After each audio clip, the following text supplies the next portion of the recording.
So another type of equation that actually students have quite a amount of difficulty in this section on other types of equations are the radical equations, right? So let's try to walk through. So this is a radical equation. Why do you call it a radical equation? Because there's a radical. So the first thing to do would be to isolate the radical. So here we isolate the radical. The radical is this part, and we isolate it by taking the x over to the other side.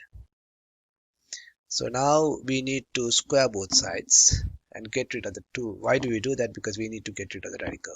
So we square this side and we square this side.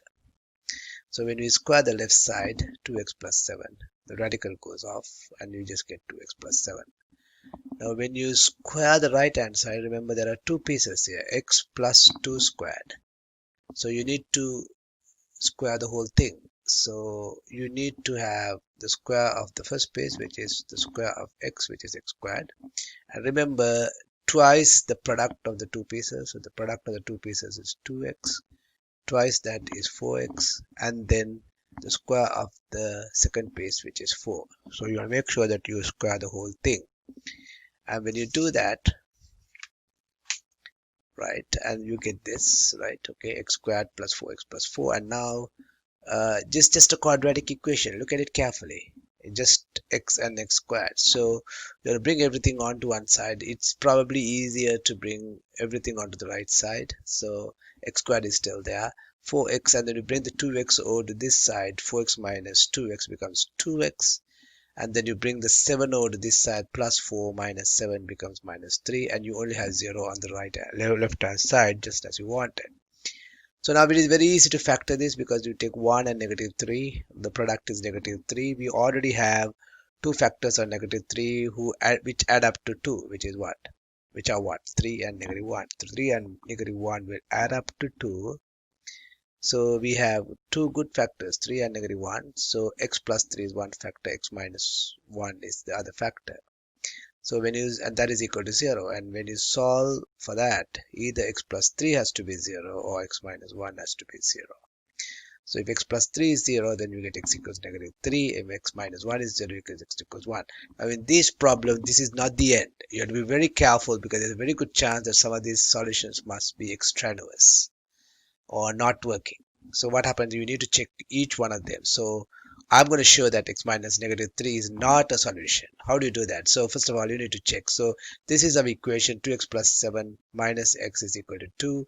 So you want to plug in x equals negative 3 here. So 2 times a negative 3 plus 7 minus, right, negative 3, right, okay, minus x, right, minus x. We want to check that is equal to 2. So you get negative 6 plus 7, which is 1, and minus a negative 3, which is negative 3. And you want to check whether that is equal to 2. But we know that 1 minus minus 3 is the same as 1 plus 3, which is equal to 4. And you're asking whether 4 is equal to 2, which is not.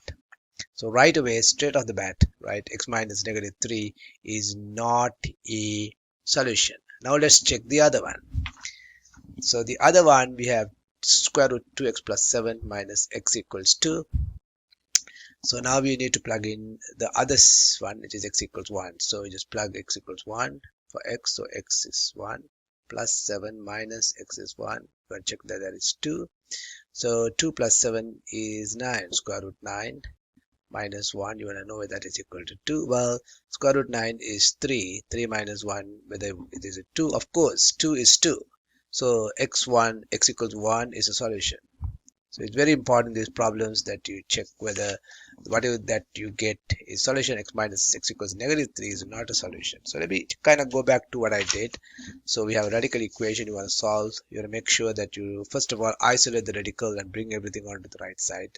One side, and then you square both sides. And keep in mind, when you square, the very common mistake that the square of this is not x squared plus 4. You have three pieces. You need to completely distribute the square, and when you get that, you kind of get a quadratic usually or some other type of equation. And then when you solve that, you get 2 or 1 answer, but you must always check the answer by plugging in back, because some of the answers might not work. Like in this case, x equals negative 3 did not work, while the other actually did work. Okay, sometimes both answers might not work.